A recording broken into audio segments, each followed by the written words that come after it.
We start life as little seeds. As we grow and grow, we have many needs, but we need food from the very start. We need vegetables and roots, proteins and legumes, grains and nuts and fruits, so we need farmers with lots of smart. Good pesticiders who ain't homiciders and use biological sprays. Good crop rotators who don't drown potatoes and farm hands who feed their cows hay. I'll bet we are what we eat, what we breathe and drink. Wouldn't it be neat if we get all of the things we need?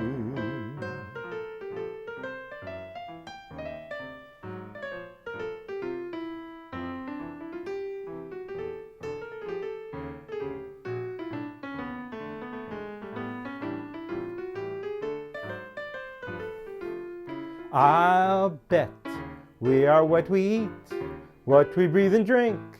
Wouldn't it be neat if we get all of the things we need? If we get all of the things we need.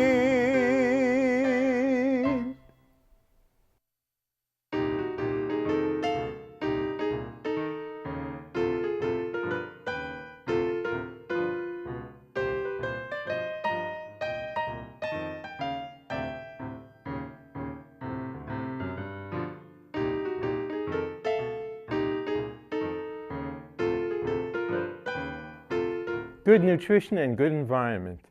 Two big keys to good health. Here to help us get all the things we need is Sustainable Westford.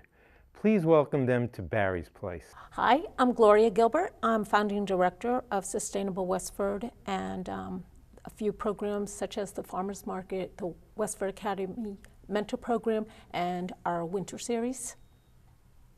I'm Zach Cataldo. I'm on the Westford Board of Health. I'm also a member of Sustainable Westford, and I co-chair the Healthy Kids Coalition.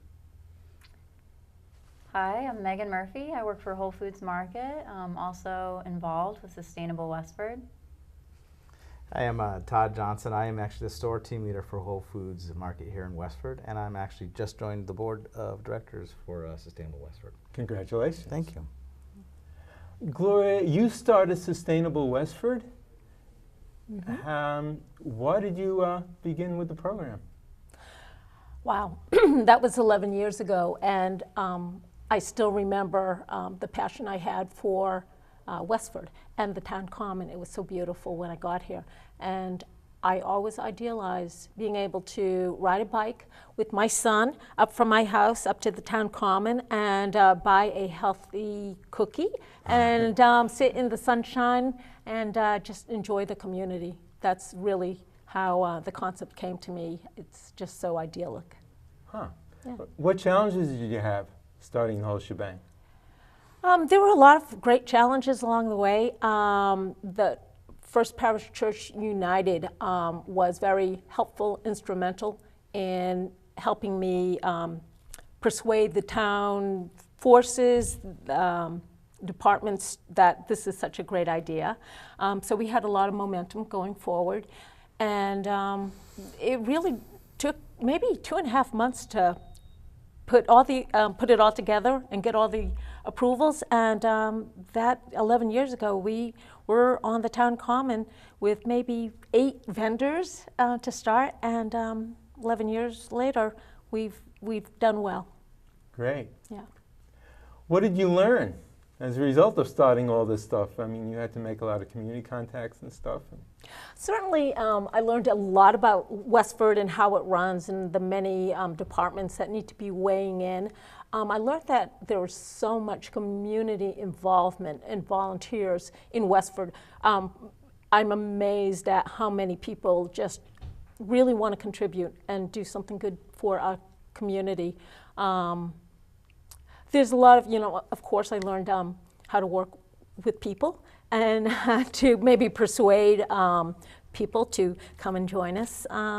So just the typical things that you learn when you do a business, I think. What persuasion methods? She bribes people with eggs. I know that. I can cook too. Yeah. No, the persuasion, I think it's such a no-brainer. It's such a great idea for the community, and it's fun working with like-minded people in the sunshine or even in the rain, but it's fun, and it's all for a great cause. So what can't you like about that? Huh, You know? that's great. Yeah, yeah. What was the first thing that you have a lot of programs? What was your first program? The original was the Westford Farmers Market. Uh-huh. Yeah. And most people, not everybody has come to the Westford Farmers Market that lives in Westford, but one of these days I hope that they will, come out on a Tuesday and catch the market. So it, has about 20 to 25 vendors, but it's a complete market full of, music, entertainment, some fun special events. We've got the little doggy show, doggy parade. That's always a hit. Yeah, we have 3 special events, the Halloween Dance Jam. We have educational component, and we always offer free children's programming, which usually is, a sustainability effort.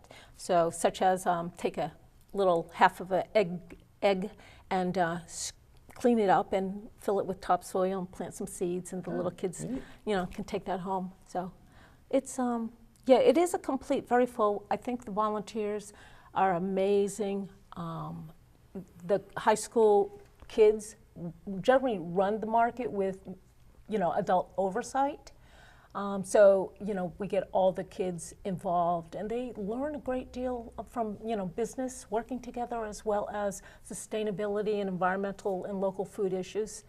So that was the first one. Uh-huh. Did you learn anything about yourself? I have grown in patience. Oh, good. I should have been doing your work then.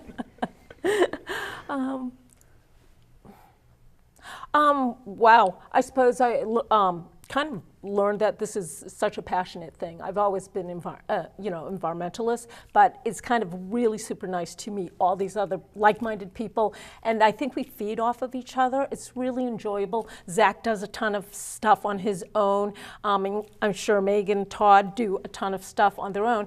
And, you look at what you do, and it's like, oh, I don't work nearly as hard as all these other people. I mean, it just kind of feeds on itself. So it's a great feeling to contribute. Neat. It's nice. And what programs are under your guidance per se now? For the most part, the Westford Academy mentor program. So we have like 20 to 25 high school kids that volunteer throughout the season of the farmers market. And, we groom them. We create a leadership team. A lot of the kids stay with us for the full 4 years because it's fun. Your son did, David. Yes, that's right. He's now long gone, and I hope he's doing well. But he was a very committed environmentalist, and I'm sure that's what he's And looking still at. is. Yes, so that's a nice thing to be a part of that. So the Westford Academy mentor program is teaching all the kids, as well as we have interns from colleges and stuff that contribute to our mission as well in the summertime mostly.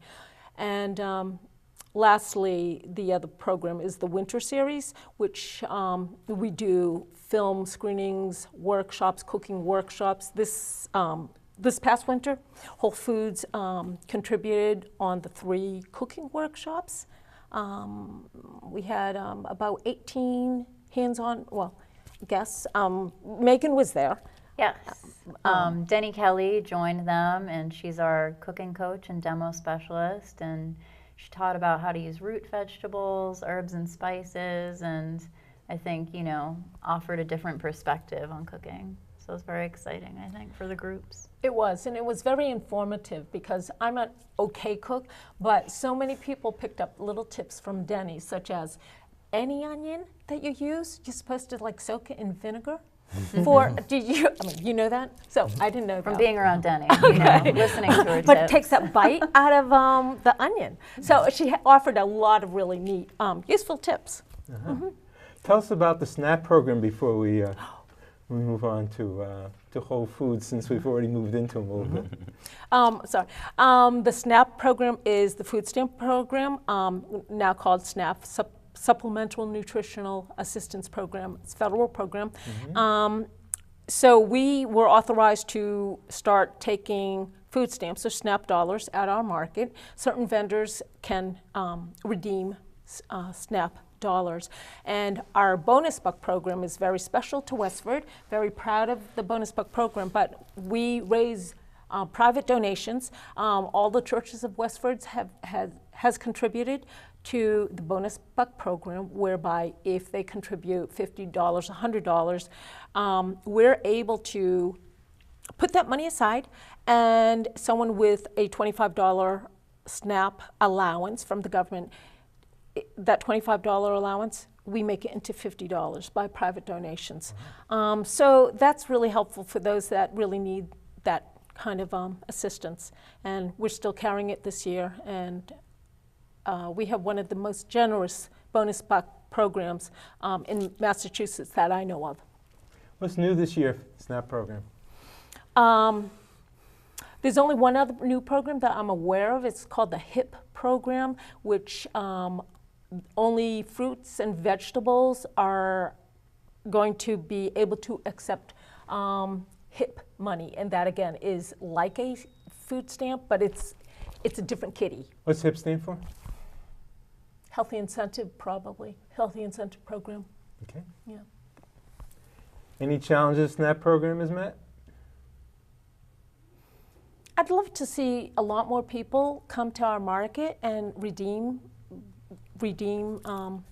food stamps. I mean, you know, Westford does have people that need, and so don't all the other towns. So I'd like to see more people spend their money on fresh fruits and vegetables rather than going to a grocery store and getting processed cheap food.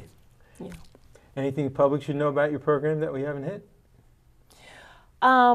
Well, the bonus buck program is a great program. We are still looking for contributions, and we can take $25 from individuals.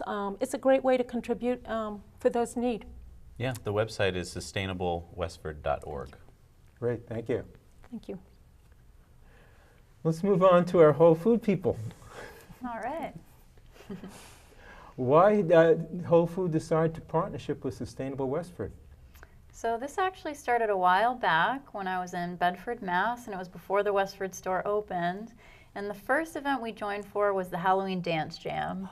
And that really reeled me in. I mean, children in costumes, in a circle, the party atmosphere, there was a lot of excitement.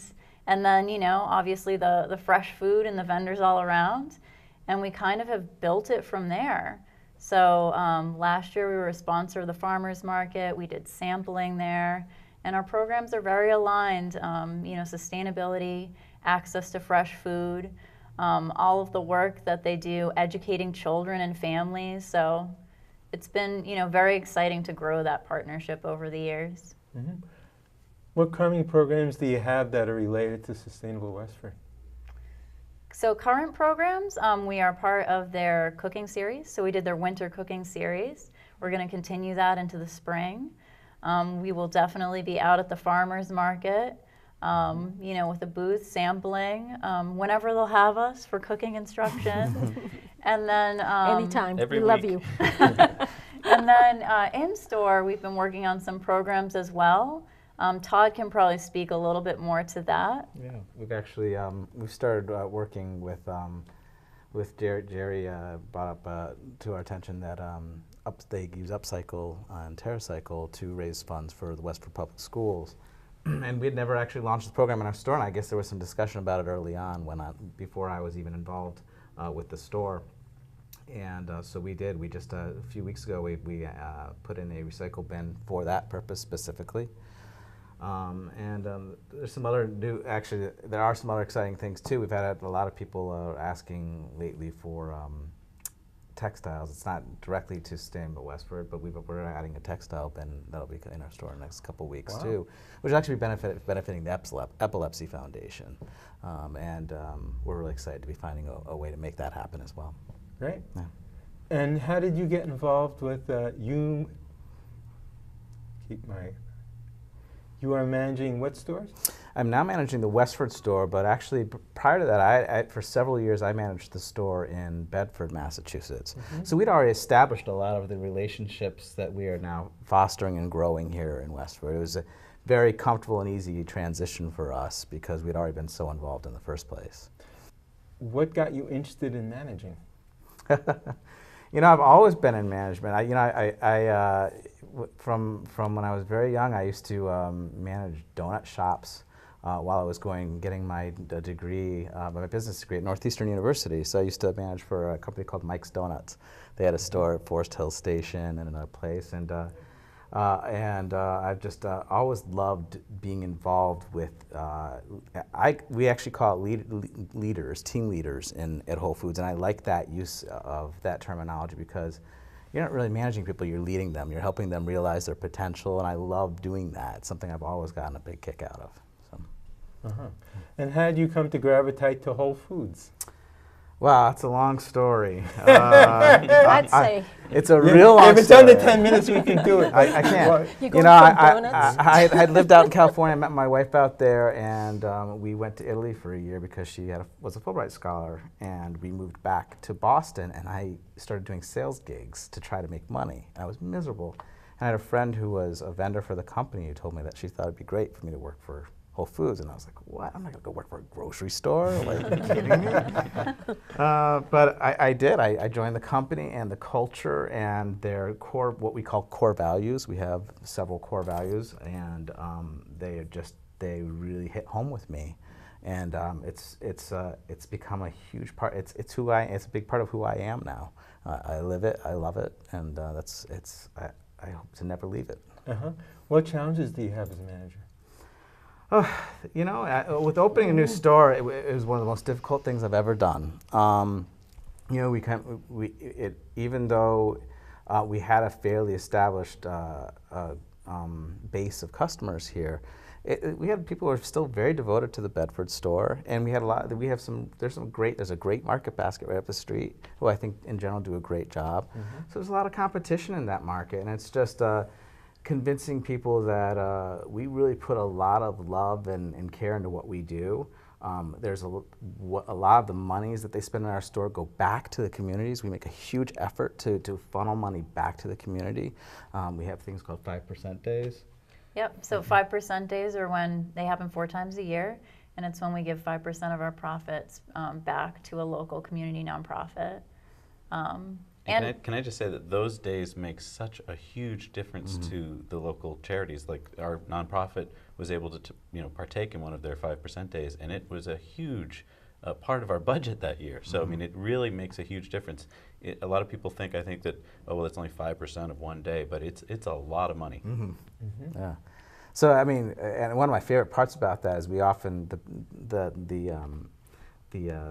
when they come in to pick up the donation, we have this big check. We call it the big check. Yeah. But it's a celebration. It always is. I mean, people who really care about their foundation and what they're trying to achieve. It's just so great to be a part of that. It's very fulfilling. So. Can I just add? Whole Foods gives back to the Westford community like none other that I have seen. They are everywhere with every community event. They have contributed. They're very generous. Well, it's funny. We use we use this catchphrase all the time. Your community grocery store, but we really do like to be considered that, and we really like. That's really, we make an effort to be part of the community the minute to seed ourselves, and we love for people to depend on us and to look for us for support. When Whole Foods moved to Westford, it was the first time my wife and I were happy that a store opened. That's great. Thank you. Because you're welcome. We used to bop to Bedford and Nashua. Oh yeah, yep. We do so much of our shopping. Oh yeah, yeah. It's a lot of fun. I live right next door in the town next door. I live in Carlisle, and it's so great to see so many of the people, my children go to the schools there, and it's a big community. I see all the people that have children that go to the same class as mine, and I feel very fortunate. Good. Yeah, it's been such a great addition to the community. I mean, just the fact that you can eat in their store. I mean, because it's unusual to be able to eat in a grocery store, and there's so many prepared foods, and it now is a place where people go to meet at lunchtime and at dinner. So it's really just added the sense of community to Westford that we never had before. Yeah. Huh. Yeah, we have this area of the store which we call the cafe. It's part of our coffee bar. And I love that area, by the way. I go there for my coffee and dessert. yeah, we have couches and everything. And when we first opened, it was a kind of quiet, lonely, cold place because, not that it was cold as far as atmosphere goes, but no one utilized it. But now it's become a real gathering place, and it's so exciting to see. It's full every day with people, and it's a real gathering place. I love it. Yeah. That's great. Now, you do public relations and marketing? I do, yes. And how'd you get into that? How did I get into that? Well, I've always enjoyed working with people, so I do the community relations and then also the in-store marketing. But definitely fostering those community connections has been really exciting because, we are pretty particular about who we seek out. So an organization like Sustainable Westford that's, very connected to food access, children and healthy families, that's, our #1 priority. And so, that's how I got into it, is being interested in learning more about those nonprofits and community organizations. What is it that you do? What's your job look like? What do I do? So I'm the marketing field associate, that's my actual title, but I do, those community relations pieces, the donations for the store. I work with the signage team to do the in-store signage and marketing in the store, the calendar of events, and I do Westford, Massachusetts, Nashua, New Hampshire, and Bedford, New Hampshire. Oh, wow, you did all three? Wow. I do. That's all? And did you picture that would be the job? Did When I you picture? decide to get into management and PR? Well, I think everything changes and life is full of all different sorts of transitions, and you just kind of go with the flow, and it's been a great growing experience working with so many different people and organizations in New Hampshire that are related to food access and healthy living, down to Massachusetts, and before I worked in Bedford, and seeing all the different approaches that people take and the important work that they're doing in the communities, changing people's lives is, I love to see that, I really do. It's amazing, all the people who volunteer their time and are so mission driven to make a difference in the world. Huh. Learn anything about yourself? Learn anything about myself? Well, Just through the work. through the work. I guess it's kind of inspired me to be more tapped in. I definitely give more to nonprofits now because I know how far that money goes. And I guess I'm on the lookout for, 501c3 nonprofits because I'm always kind of thinking of new ways that I can partner and work with people. So even, when I'm just out in my everyday life, I'm always on the lookout for different people. And if there are organizations that are interested in partnering with us, they can go to WholeFoodsMarket.com and look at our donation section, and they'll be right in touch with me. Okay. What about Whole Foods have I forgot to ask that you guys like to share? What would we like to share? Well, we do have a 1-year anniversary coming up. Sustainable Westford will be there. Yeah. So we're celebrating our opening, and it's going to be very exciting. We have live music, samples, featuring our nonprofits, swag bags. And that is April 29th and April 30th, Saturday and Sunday. And we'd love for people to come by. And swag bags are? Swag bags are, so our local suppliers generously donate for something very special like a 1-year anniversary. So we get together, bags that are all different, local products that people can try if they haven't already. If you don't mind, I'd like to share something as well. We didn't touch upon as much as I'd like to, but one thing that we really make an effort of, besides giving back to the community, is is we really focus on bringing in local suppliers and vendors, including even musicians on weekends and stuff like that. We really like to be a big source of local and to support them as much as possible. So it's something that we strive for. And if people are interested in the local program, our store does have a local forager, and she, meets with people. She directly sources from them and kind of works them through the process of onboarding to get in the Whole Foods Market system. So that contact would be Annie Laurie if anyone's interested. Can I comment on that also? Just keeping some of the money in the local economy, it impacts the local economy so much greater than pulling out from other farther away areas. And there's a growing concern that like organics is so mainstream now, and you can go anywhere, such as a big box store. Walmart has organics now. But that whole experience and even the supplier is not quite the same as your small local business and farmer that we are really trying to support rather than the really large industrial agricultural producers. As an indie musician, I understand that too. And I understand you guys also do contribution via the composting program? Yeah, we're actually exploring one right now with Fresh Start. They actually were very involved in placing the gardens at a lot of the public schools and a lot of the schools in the area. And in fact, I was at a meeting just a few weeks ago, and it came up that they were looking for a way to fund recomposting those, and we have a great, Sharon will talk about, in a bit about the composting program that she is a big driving force for. And I just thought that it'd be great for us to be involved with that, and so I've proposed that we help support that by making a donation of a bag for every bag that's purchased of that. So that's something that we're going to be rolling out very soon, and it's something we're really excited about, the new program. Great. Yeah, it is great. Well, we're going to be back in a minute.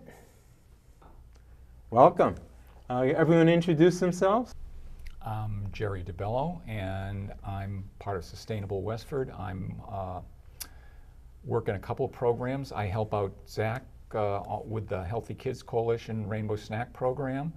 I'm the upcycling coordinator.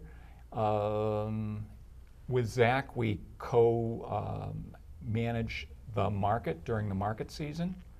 And maybe some other things I don't remember. Let's see, sign fixer. Oh yeah, he's the sign fixer. Yeah, for the painted easels that we put up along roadways in Westford. And I don't know, Gloria will remember other things. Don't forget the e-newsletter. Oh, that's right. That consumes I'm much of your time. I'm editor of the Sustainable Westford e-newsletter, which comes out weekly during the market season. So, I'm Sharon Chu, and I'm on the Agricultural Commission, and I'm the chairperson founder of the Westford Community Compost Group, and I also help. I'd say that's probably. I'm also a cook. and she's a board member of Sustainable Westford, right? Well, I'm not really officially a board member Sure yet. you are. Any day now. You just Any day now. you just made the one. Inevitable. The upcoming board member. We almost have Excellent. enough members to vote right now. Congratulations on your Thank on your you. promotion. Thank you. Elevation, To yeah. say something bad. Jerry, I'm going to start with you. Okay. I'm going to start with you because you're the next thing on my dummy prompt. Oh, all right. How did you get interested in upcycling? We forced it on you. I was for many years. I was a member of the Westford Recycling Commission and chairman a couple of times. Ah, okay. So, I mean, that got me into recycling, and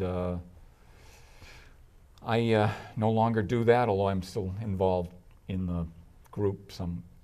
But I thought I'd try something new, and I knew that the person that was doing upcycling, who founded upcycling program for Sustainable Westford, Christina Green, I think she'd done it long enough. She's getting to the point where she'd rather have someone else do it for a while. So I don't know. I just thought it would be a fine thing to do and take over the program. So I did.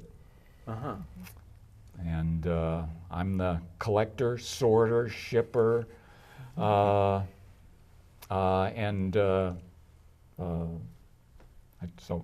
that's one of the main jobs that I do. You're is the big cheese. the big cheese of the upcycling program here in Westford. Can you explain what upcycling is for the viewers? Upcycling is, well, for instance, it's recycling when you think about it. You know, maybe glass bottles will go back into making more glass bottles. With upcycling, it's kind of an extension of recycling, where we can take more things that I don't think any recycling program takes. For instance, some of the things that are done with the products that I collect, you might be made into a flower pot. They might be made into a tote bag, for instance. So you're really repurposing some of these goods, whereas recycling is probably really changing one thing into another form, but some of the upcycling products are actually changed or just repurposed, if you will. So for instance, the juice packs that I collect, I didn't bring it with me, but you picture a tote bag made out of juice packs sewn together. That's one of the things that is repurposed. So that's upcycling. It's an extension of a great recycling program here in Westford, but I'd love to see more people participate. Any chance of there being curbside upcycling? Because I know I cart stuff over every couple of weeks. I don't know. I think the machinery that's now used to sort recycling would have to be far more complex than it is to sort the things out, because I don't think you'd want to mix baby food pouches in with glass bottles and newspapers, and I think it's probably tougher material to sort out. Maybe sometime in the future, but it's nothing I've ever heard of that people are doing. And how do you collect the upcycling, and where does it go? I collect, we collect it currently at Starbucks, at the market when it's in season, the farmer's market in season, the basement of the library right near the elevator, and the Road and Bush Community Center till September, when the place will close. Oh. So. And how about Whole Foods? And yes, I'm sorry, and we do at Whole Foods, but it's sort of a subset of what we collect. They take a few, because some of the products we take, they also take, so it's a subset, but I guess you could put anything in there. What about the schools? The schools? Some of the, thanks for bringing it up. Some of the schools, like for instance Blanchard, one of the German teacher in the school has started a small, an upcycling program where she utilizes some people in the class to collect upcycling at Blanchard School, and then she's nice enough to sort it first and then puts it in the library, I believe. Plus some of the other schools, like for instance Nabnasset, they collect upcycling, and they actually do the sorting and the shipping of product back. So that's the other part of what I do. Once I collect the upcycling from those various locations I mentioned, I bring it to my basement sorting room. I have a lot of boxes set up there. You know, hey, just adds to the rest of the clutter. Except just looks a little different. So, you know, I sort it, put it in boxes, and once I get to a certain point, and I stuff those boxes as full as I possibly can, I send it back to a company called TerraCycle, And what TerraCycle does is they pay Sustainable Westford 2 cents per package that we upcycle. That's why I try real hard to get a lot in a box, and that we get that revenue and use it for programs like, for instance, water bottle refilling stations. We put one in, and we contributed to getting that installed, purchased and installed in the Blanchard School. We've also funded the composting program. What you call it? The director. We have at Westford Academy, we have a compost assistant that helps us manage the program there, and we fund that with an upcycle grant of $1,500. So that's been It's a win-win it's been, situation as far as we're concerned. It's a great thing to we do. couldn't do the program without having an assistant there. What have you learned about community through all this work? Well, And your many, many roles that we haven't even gone into it's like for Gloria's sustainable. described it. It's in, the participation and the people that I've met, and the dedication of folks like Sharon and Gloria and Zach and many, many others. Ellen Hardy, who got me into volunteering and recycling here in Westford. That's the best part. Also, being among people, like-minded people, that you have the same, you have the same commitment to things like this. It's a good feeling. It's a great thing for retirement. I used to be retired. Seems like, because this is just one of my volunteer jobs, so I do other things as well. So. Like? He's a busy guy. Yes. I work with Household Goods in Acton a couple of days a week. They collect household goods like couches and chairs and dishes and linens and anything that will make a complete household, and they give this stuff away, these items away to people in need. People may have been burned out of their homes, absolutely nothing. They can come into Household Goods, go into our sort of showroom and pick up a couch and chairs and linens and dishes and silverware and a complete household worth in one trip to Household Goods. It's really a great organization. Wow. It's on Main Street in Acton. And there are 2 questions for you. One, if people want to learn what they can upcycle, where do they go? Excuse me, to sustainablewestford.org, and there's a drop down for Upcycle It. And lastly, what did you retire from? I worked for Polaroid for about 11 years. So And now you're taking your best shot at community. exactly, exactly. I try to get in one joke a show. Anyway, Yeah. let's learn about the composting program. Okay. Well, Westford Academy started composting, and really there's not very many schools in Massachusetts that do this, but they, in 2015, the Environmental Club at Westford Academy wanted to start composting the food scraps at the high school. And the first idea was to get the food scraps and take it to a farm that's local. But instead of that, that idea sort of fell through. And so they thought, well, why don't we just compost them on site? So we, with the Westford Community Compost Group, have been working with the Environmental Club at WA to That's Westford Academy. at Westford Academy, and we helped them get that whole program set up by helping them build compost bins and setting a program working with the Board of Health and with the school department. And the idea is to take all the food scraps that the kitchen produces and that the students produces, like their food, their fruit and vegetables. We don't take dairy or meat or seafood. We just keep it to fruit and vegetables. And we compost it on site every weekday.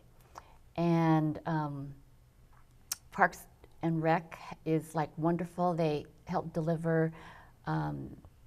We get like about 14 yards of leaves from them every fall, and we use that to make compost. And it's been just a great program. Does that get mixed in with the vegetable scraps? Yes, so what Okay, you so you kind need, of mix it together, right, rather than just leaves in one bin, right? right, because if you put fruit and vegetables all just, in a bin by itself, if you've noticed, it'll rot and then just get stinky. I can vouch for that. Yes, exactly. So in order to make compost, you have to have like 3 parts of brown matter or carbon, which the leaves are, and they're shredded leaves, which is like even better. And then you get to 1 part nitrogen or food scraps. A few years ago, in 2014, I went to the Maine Compost School. There's actually a compost school in Maine, and I found out about it, and it was just, it was the best week of my life. I mean, really, you get to stay. So I learned all about composting on a commercial end, on how to do that, and I got certified in that, and it's just, I've been, I don't know, sort of a compost geek ever since. How did you become interested in composting? Well, I've always wanted to recycle, and I've always composted in my own backyard. And I think as a gardener, I'm really believe in compost, and it's just, I hate to see things go to waste, and so that's how it's a natural kind of a thing for me to learn about and get excited about, so. What does a gardener I've been believe telling in? Sharon, by the way, I've been doing this for 30 years in my backyard, composting. And everybody the recycling commission here in Westford sells a compost bin for $50. So people should buy one and compost at home. Now, why would a gardener or a farmer believe in composting? Wow.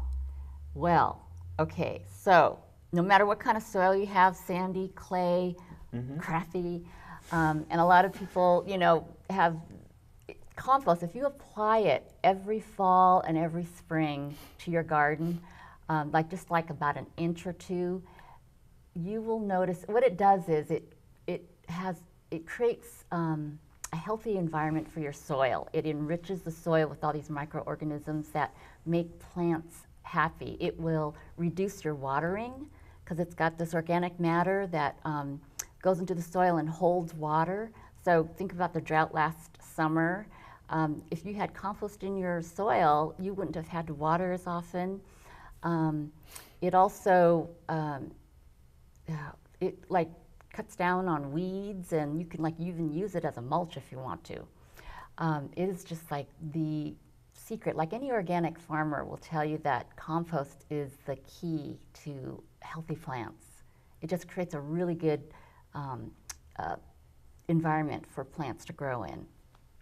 So I completely believe in it. I've noticed it even in my own garden.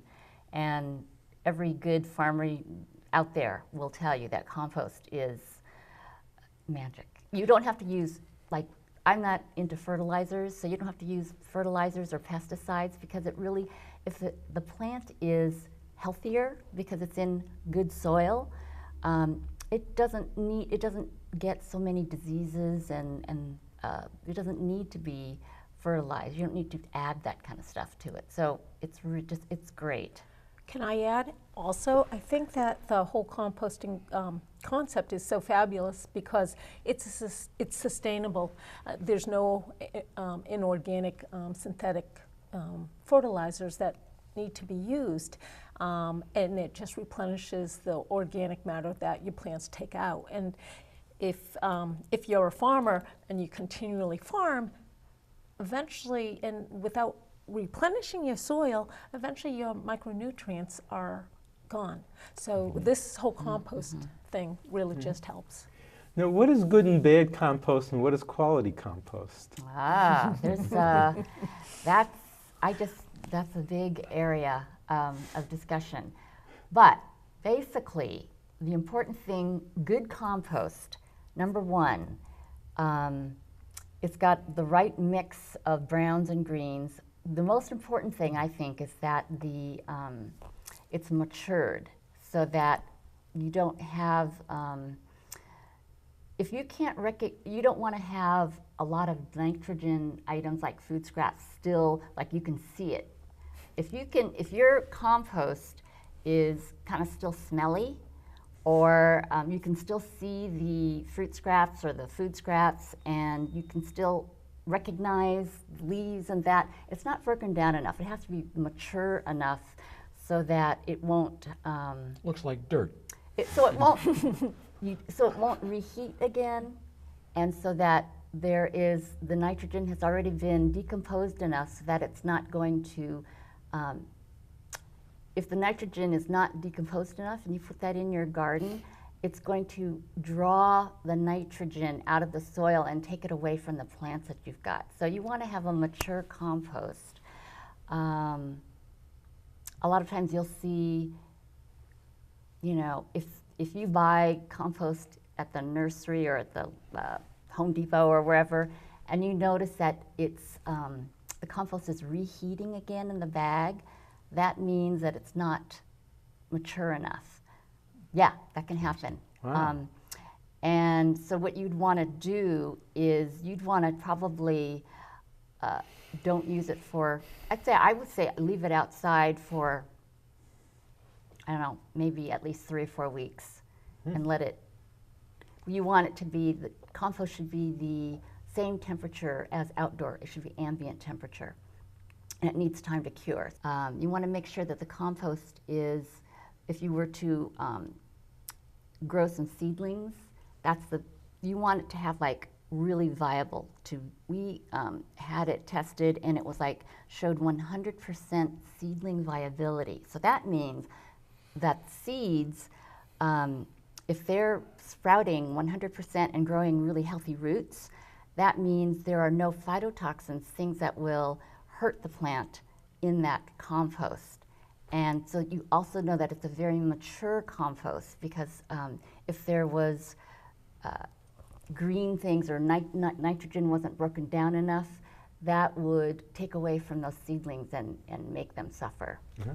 Where do you where do you sell compost? We sell, actually we're going to be, we screen, like last year, the first year, we produced about 8 yards of finished compost, which we screen it and put them in bags, and we call it Good Compost. That's our brand for Westford Academy. And we're going to be having our first sale. We sold some of it last October, November, but the remains of what we bagged are going to be in a tailgate sale. It's going to be April 29th at the community garden parking lot. That's where our first sale. And actually we have a deal with Whole Foods.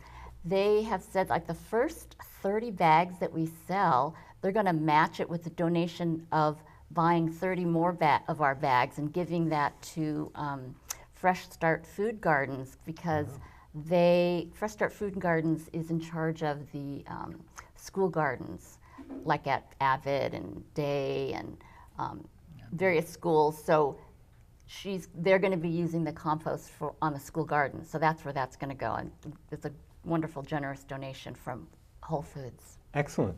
And is there a website people can look up to find out about composting? Yes, we are on the sustainablewestford.org website. And I also want to say that we're doing this deal where if you buy 3 bags or more, we will deliver it to you anywhere in Westford. And if you want to find out more about that, you can contact me at compost@sustainablewestford.org, and we can arrange for that. Jerry and Zach will drive it to your house. That's right. That's right. I'd like to hear about the Healthy Kids Coalition. Yes. So the Healthy Kids Coalition, we have a bunch of programs that we run. The most exciting one is one that Jerry and I have been doing. It's called the Rainbow Snack Program. And that is where we bring in different colors of vegetables and fruits every week to 5-year-olds and 6-year-olds at the NAB school and the Robinson School. And we teach them how they should be eating a variety of fruits and vegetables, the colors of the rainbow, to get all the great phytonutrients, which we call fix-it workers. And what's great about the program is that we get them young. So if you're a 5 or 6 year old, you haven't developed the predisposed hatred of veggies that we've all kind of grown to know. And so we use peer pressure to our advantage.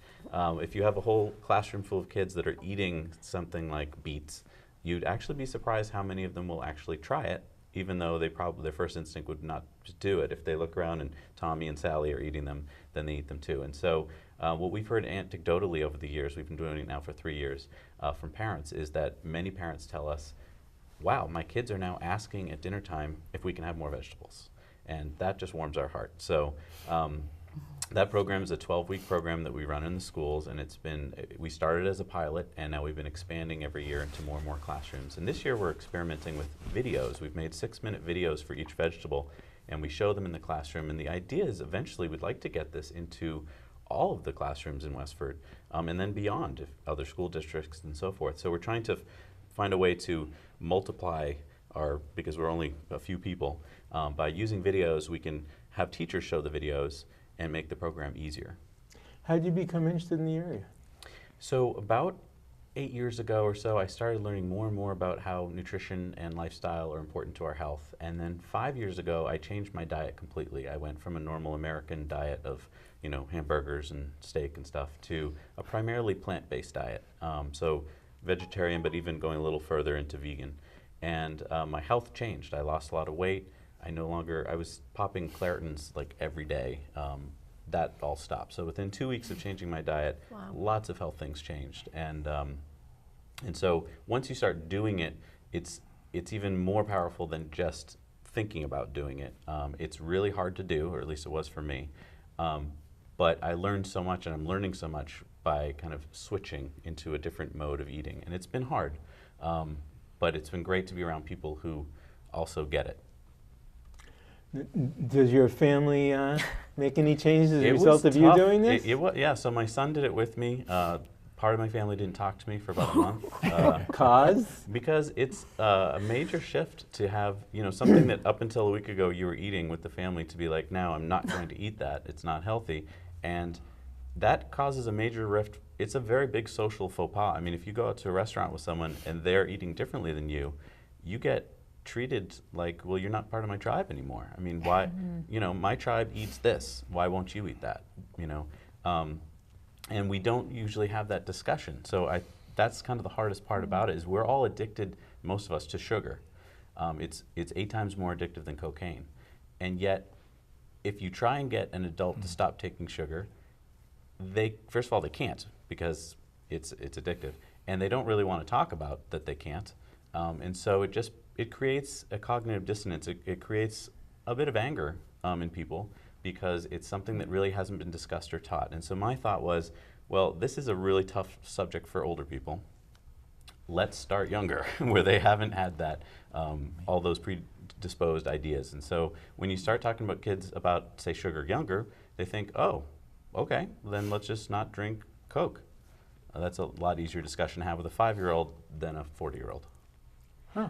It's not, just because you're older, it's not completely their fault. For the last 50 years, the PR and marketing for processed junk food is successful. Right. Look at the American health standards and our health insurance costs. It just shows, and people are now. There's money in garbage. Right. And I don't mean composting or anything. or upcycle either. Or upcycling, yes. What was your experience? Did you have to introduce the idea to schools, or did they come for you? So we went before the school committee 3 years ago, and luckily we got unanimous support from them.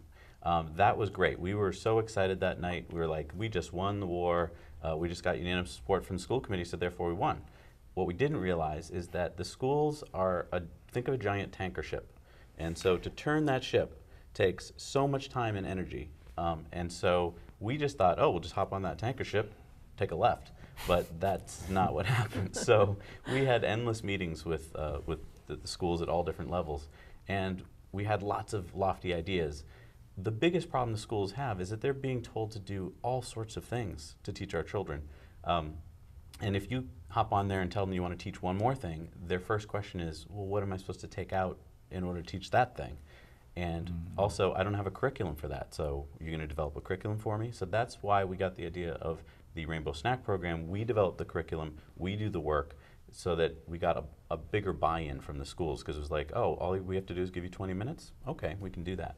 But that is the hardest part, is that we have lots of other programs that we're trying to do, but it's hard to find a way in, because the schools have just so much else they have to do. Now, you do live presentations besides films? How does it work? Yeah, so like for instance, one program that we were trying to get started at the high school was replace one of the books over summer reading vacation, or summer vacation, with a healthy book. Problem is that the English department already has a curriculum, and to kind of morph that with the health, you know, is a whole big rigmarole. So it's things like that that sound easy, but they're not easy to do unless you get a lot of buy-in. And that goes back to what I was saying before. You don't get a lot of buy-in on health, on nutrition, because most people don't want to admit that they're not eating healthy. Huh. And what have you learned? What have you learned about community and schools and yourself introducing all this stuff and taking this on? A phrase keeps coming back to me, which is life begins at the edge of your comfort zone. It's very easy to sit at home and complain at the television. It's a lot harder to pick up the phone or write an email and say to, like, Gloria, which I did a few years ago, hey Gloria, can I join your group? Because there's a fear factor involved. You're putting yourself out there, and you don't know who's in the group, and you don't know how it works. I thank myself every day for groups that I've joined in the past, because this is a great community of people that I've gotten to join. And as Jerry and Sharon were saying, like, the reason that I want to keep doing this is because of the people I work with, the people that have all this energy. I mean, these guys didn't even mention how much work it takes to do what they do. Like, Sharon made it sound easy to start the composting program. Like, oh, we just talked to some people and they did it. It is not that way at all. She worked tirelessly day in and day out, hands in the compost, to make that work. And just, you know, one reason why it works so well is because the first thought that came to people's mind when she said compost was smelly. Vermin, right? And so they're thinking, I don't want that at my school. And she proved to them that there's not one whiff of bad smell, there's no vermin, it's all just beautiful compost. And that's because she works so hard at it and because she knows what she's doing. Any changes you'd like to make in the schools that you haven't so far? Oh yeah, lots of them. If I had my way, we would start at the youngest age in the schools talking about food. Exercise, Are you sleep. talking about kindergarten, pre-K? What are you talking Yes. I mean, it should be a part of the curriculum. I think it could easily be worked into the curriculum. I think as soon as enough people, as soon as the tipping point happens in people where they realize that we shouldn't be relying on medicines to make us better, we should be relying on ourselves, food, lifestyle choices. I think that it'll be an easy no-brainer to incorporate that into our curriculum. Until that day happens, I think everyone's going to see it as just more work for themselves. So I'm hoping that if we can get the kids to buy into it, maybe we can get their parents to buy into it and their siblings, and we can kind of get a revolution started. Talking about easy no-brainers, I think Sustainable Westford being part of the Westford community and organizations like that being the part of any community would be the ultimate no-brainer. I'd like to thank Sustainable Westford members for making this a great show. Thank you, and see you next time.